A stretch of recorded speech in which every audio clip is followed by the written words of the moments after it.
Today, welcome to the Huawei Nova 2S review. So, basically, just start with things with the technicals about this phone. The weight is 109 grams, which is lighter than the Note 8 and iPhone X without its provided casing.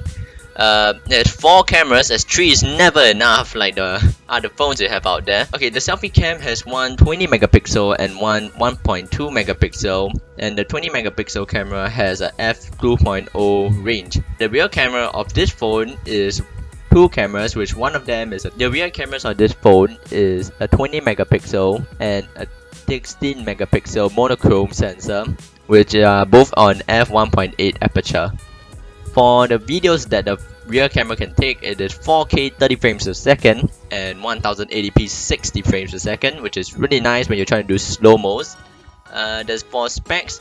You also get about 6 gigs of RAM, and the screen size is 6 inches of the screen, and you have an 18:9 ratio, which is similar to the S8, and the screen size is 2160 by 1080, which is 403 ppi. For CPU on this phone, you have Huawei's own chip that they produce is the Kingston 960 with 8 cores. I'm not too sure that I'm pronouncing that right. I have a bit of issues in pronunciation, so I'm just trying my best here, okay? Hear me out.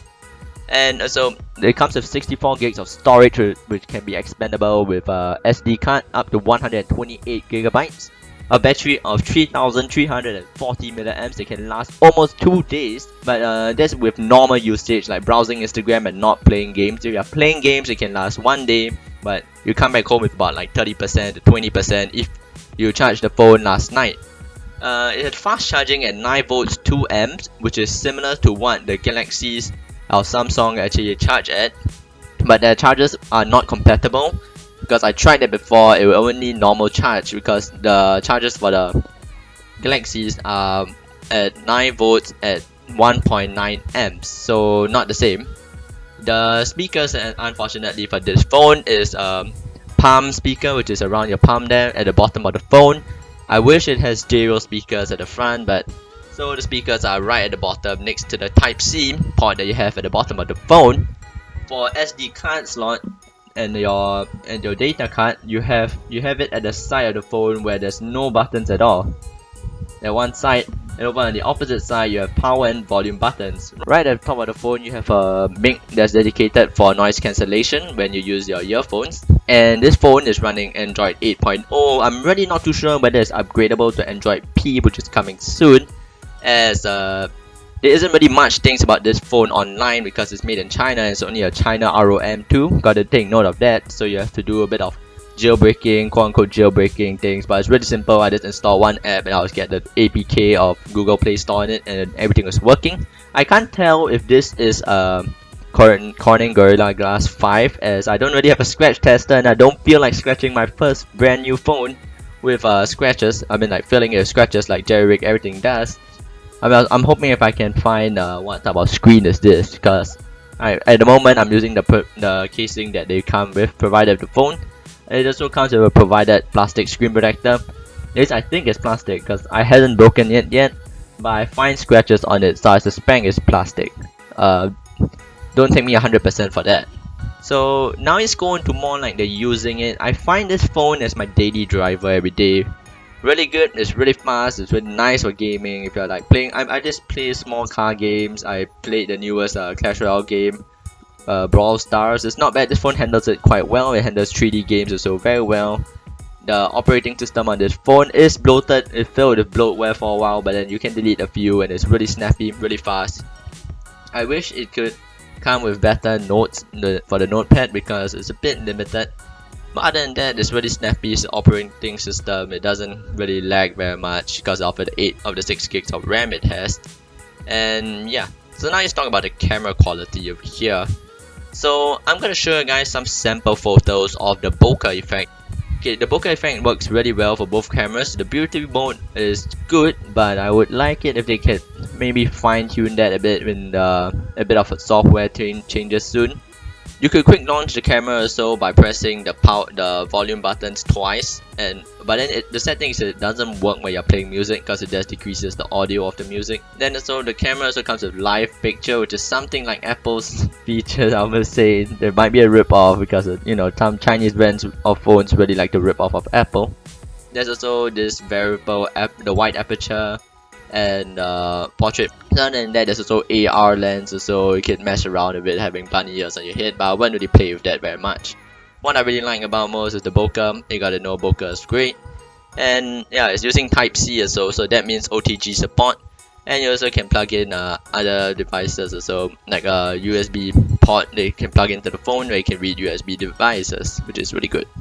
Okay, I have some comparison over here with this phone's camera, the Nova 2S versus the iPhone 7 versus the Note 8. So in order of the pictures you're going to see first, it's going to be the Nova 2S first, followed by the Note 8, followed by the iPhone 7. I would say that the Huawei Nova 2S cannot beat the Note 8. Yes, the Note 8 is at first price when it first came out was over $1,000. Looking at like very not really well lit shots over here. You can see the colors on both of the lenses. The Huawei Nova 2S and the Note 8 is quite good. But then at night, the Note 8 has a bit less noise and then it's clearer, and it doesn't have a strange filter that iPhone 7 has. I don't know why it has that. But then so if I'm going to judge them, I would say the Note 8 is first, followed by the Nova 2S. Okay, the Nova 2S and iPhone 7 had some really weird issues with exposure at the night shot where it would overexpose the light in the picture, but then a bit of tweaking and I was able to get the Huawei Nova 2S to get a perfect balance between the light being overexposed and the background being completely black. But for the iPhone 7 on the other hand, it has a weird like filter something on it, and then it's really grainy and the photo quality isn't there. But for the iPhone 7 is currently now about $500 too. You can buy a brand second-hand one, but comparing it to Apple's flagship, I still think the Nova 2S beats Apple, especially when you come to selfies, because the selfie on this phone is really good because of the cameras and the dual camera, the bokeh mode. You can't really do that on iPhone 7. So I'm gonna move on to one thing I really would like Huawei to add to the Nova 2S, or maybe they bring it to Singapore. It'd be better because they can get a really big market here. To the Nova 2S, I really wouldn't mind if it's like IP68 or IP67 water resistance, because in 2018, having that added security is a peace of mind in your like day-to-day use. So if your friend accidentally pours water on your phone, it will spoil. So at least have a peace of mind that it won't spoil when your friend drops water on your phone. Then I would like to see optical image stabilization on the cameras, because none of them are optically stabilized, and you have to use a gimbal or really smooth movements just to get the footage to look somewhat decent. So I wish that could be a thing they could add in the future. I also wish if the phone came with maybe a bit of a faster charger, because I find that with my own testing, the phone within 1 hour only charges up to 50% from there's 1% battery. So I wish that the battery would be able to charge faster, maybe like Samsung's one, because within 1 hour they almost get full charge. So I wish that the phone also has an always on display, as that would be really cool to have, and you can really see your notifications really fast. This display is an LCD, so it can't just light up 1 pixels or a few pixels, unlike the Note 8 or the S7s or the Samsung series, because this is not an OLED panel, but the colors are really nice, just that you don't have that true black looks that it has. So you can't have always on display. Like about this phone is that the phone is full of glass. The back part of the phone and the front part of the phone is glass, and it comes in this black like glossy color, which is really nice. But it is a bit of a fingerprint magnet, unfortunately, so it does attract some fingerprints. This phone, so overall I would say this phone is really nice. It has all the features that you want as a videographer who just want a good phone. They can play games occasionally, take a bit of shots, use it for your small video projects, do Instagram, and also last with a good battery life that would get you through the day. Other than that, it is a phone that compromises on small things like displays, optical image stabilization. Then it also compromises on water resistance, But other than that, it's really good for this price range, so I would recommend you guys to go outside and get one if you want to. But other than that, this will be it for this video.